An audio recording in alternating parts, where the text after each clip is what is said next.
Hello, my name is Karen Rice and I'm in the Grapevine Garden Club. Today I want to do a short demonstration on how you would put together a container garden. I have selected for this project some shade plants, ones that will do well on a shady porch or under a tree. I have assembled my supplies. I have nitrile gloves, which I'm going to put on, keep my hands clean. I have 6 or 7 plants that I'm going to use. I have my soil mix, which is going to be a mix of 1/3 potting soil and 2/3 landscape mix. I have a clean pot, and although this pot is kind of beat up looking, what I do with these plastic pots is I plant them with my assortment of plants, and then I insert them into a ceramic pot. Therefore, I can take one pot out and put another one in as the season goes on. I also have some snippers available, and as a good practicing gardener, I've got my hat on and some sunscreen. If we're a little bit warmer, I would also be wearing some bug repellent. Okay, let's get started. First, for the soil mix, I've said I had 1/3 potting soil and 2/3 landscape mix. Into this, I have used a product. I'm using a product called water storage crystals.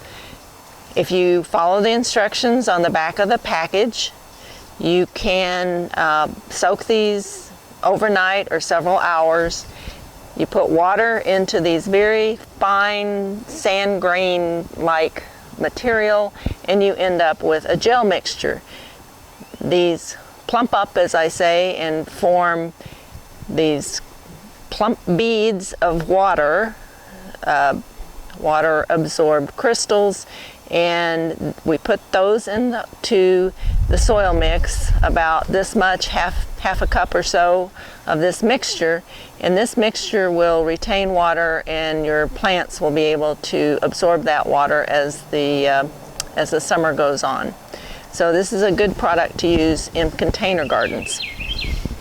I've taken that, I've put it in with my mix and mixed that up. Okay, first step, my assortment of plants.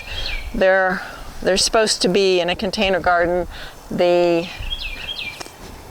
filler, spiller, and chiller. No, that's not the right combination. Anyway, they're supposed to be tall plants, they're supposed to be plants that fill out, and they're supposed to be plants that spill over the side. I've also chosen these to have a nice complement of colors, the purples and the dark hues offset by the light greens. And I have a coleus plant here that's got both colors, pink and green. The first thing I'm going to do is place my plants in their pot, keeping them in their containers, and I'm going to place them in a pot.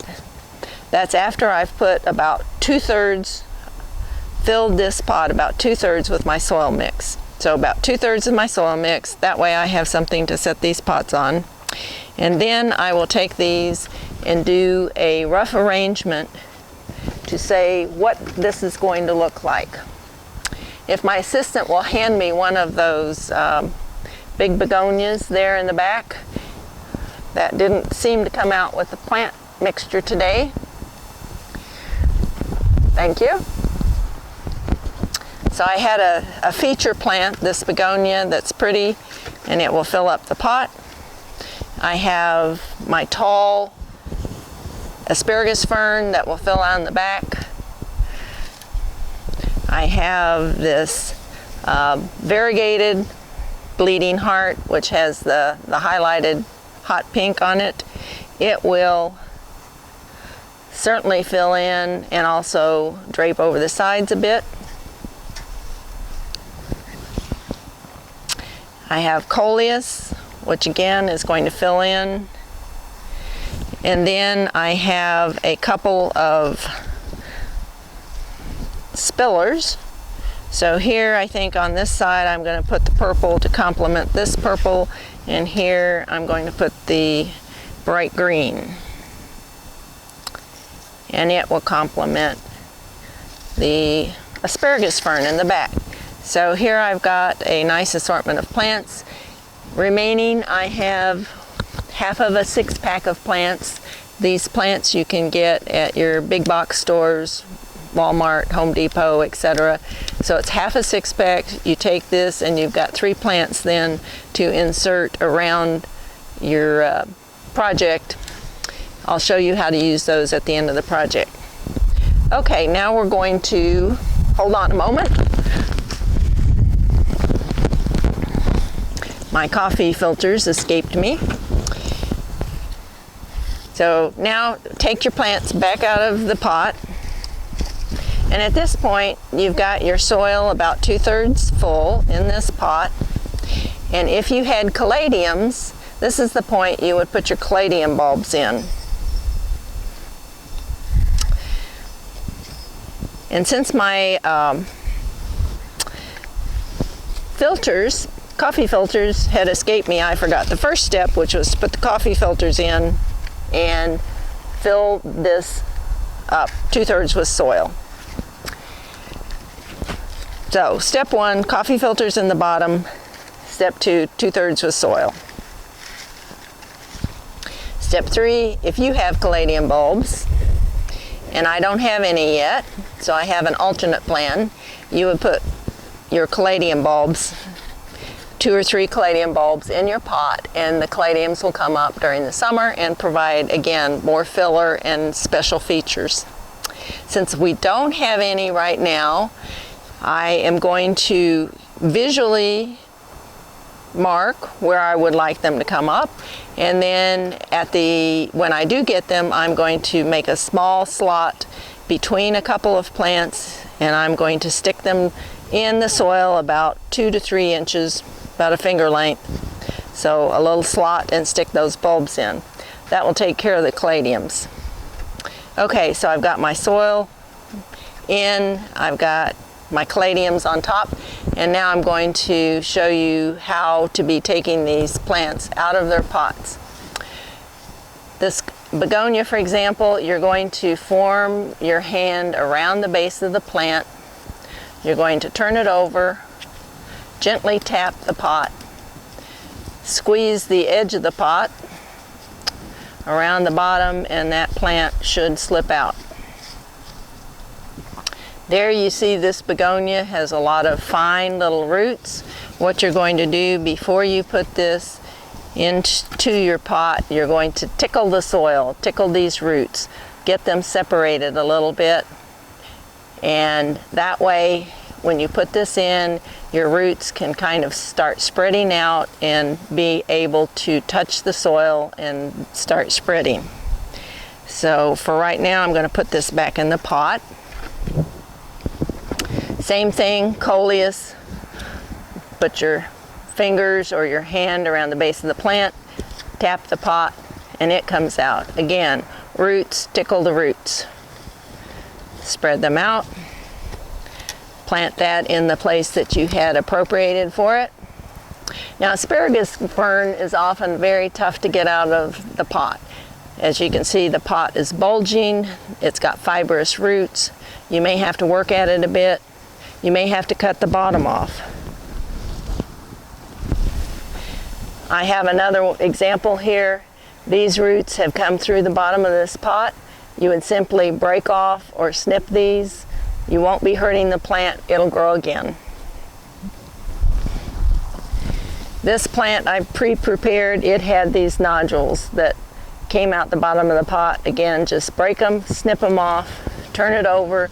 You may have to work quite a bit. Squeeze, squeeze, push, tap, pound, even gently pull, and eventually this plant will come out. As you can see, I'm having to work on it quite a bit. Stubborn little thing.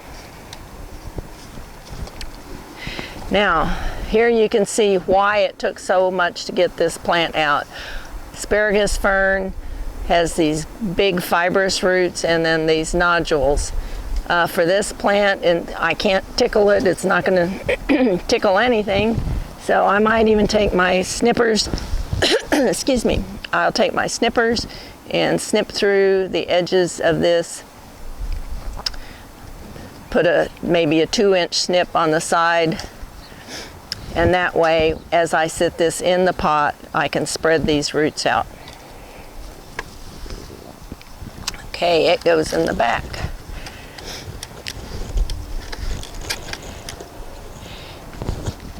Now this purple heart, sometimes you get a plant that is, it's not a delicate plant, but it does have rather brittle stems, and as you take this, maneuver it out of the pot, again it's got roots through the bottom. If you feel like you're doing too much damage to the roots, you can always take your scissors or your snippers and actually cut the pot. Go in through a bottom hole and cut it up the side and then tear the carton away. Sometimes these brittle stems break off as you're working with them. If they happen to break off, not to worry, put the rest of your plant in your container and then take the piece that's broken off. If it's broken off by a leaf, take that bottom leaf off, put your finger in the soil, dig a little hole, and stick this stem right in the soil, and it will actually root and become another plant. So no problem there. Also, these will get very tall as they grow. They might get where they're draped too far, they may break off. You just do the same thing. Take the bottom leaf off, stick it in the soil, got another plant. Here I've got a sweet potato vine which will drape over the side. I think I decided that one was going to go over here someplace.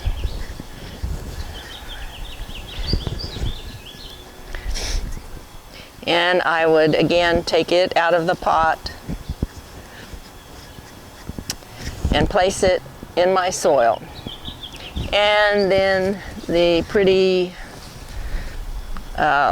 lime green moneywort, I'm going to put it in the front. Again, after having taken it out of its carton. Okay, now I've got my arrangement of plants. I'm satisfied with what they look like. I'm going to take the remaining soil and I'm going to pack that in between the plants. These plants may appear to you to be too crowded, but you're going to take care of this by feeding it during the summer and keeping it watered, and these water storing crystals are going to help.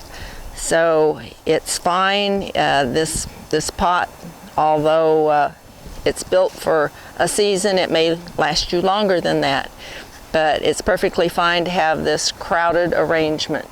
You've packed your soil in between, and you've got one last element here, one of these little 3-packs. This happens to be an impatient. Begonias also are very good for this purpose. You might, again, you're going to squeeze the bottom of the pack. These may have grown together in between these segments. If they have, just clip them or tear them with your finger, and then you can actually then pull the individual plant out or rip the case, because you're going to throw it away anyway, and pull the plant out. And these look like little popsicles to me, popsicles.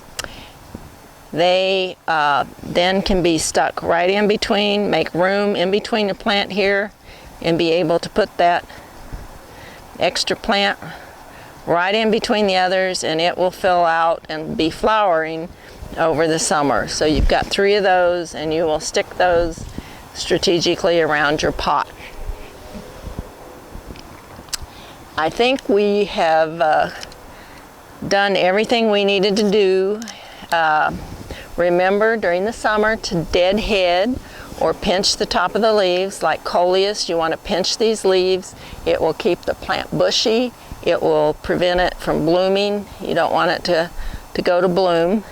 So keep it bushy, compact.